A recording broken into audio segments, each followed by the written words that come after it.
in the sort of life cycle trajectory of identifying the risks associated with fracking, we're still pretty early in that curve, that learning curve.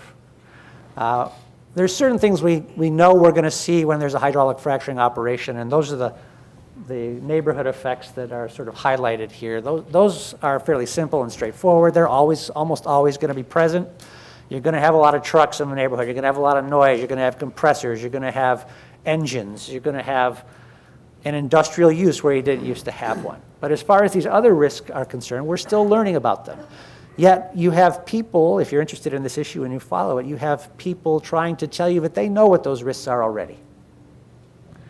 You have to try to decide whether what they're saying is right or wrong. But I can tell you that if you go to a fracking conference, not so much anymore, I think they've finally stopped this, but if you go to a fracking conference nowadays, you hear extreme and confident, in the last few years, I've often heard extreme and confident predictions on both sides of the fence on these issues. On the one hand, you'll hear someone say, we've done 1 million fracking jobs in this country with not one single example of well contamination. That's not true. It may be true that it's rare, quite rare, to contaminate a well in connection with a fracking operation, and we have done many tens of thousands of them in the last few years. But it's not true that we've not contaminated any wells at all.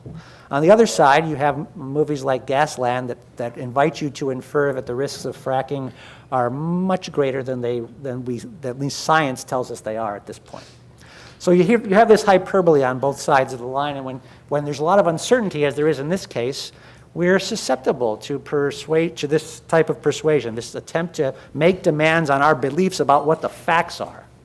We like to think of our policy choices as being the product of reasoning. First we understand what the facts are, then our differences are really based on different judgments we make about the facts. Well, sometimes when there's a lot of uncertainty, we have the causal arrow going in the other direction. We have people trying to use our biases to sort of convince us that the facts are what they would like us to believe the facts are.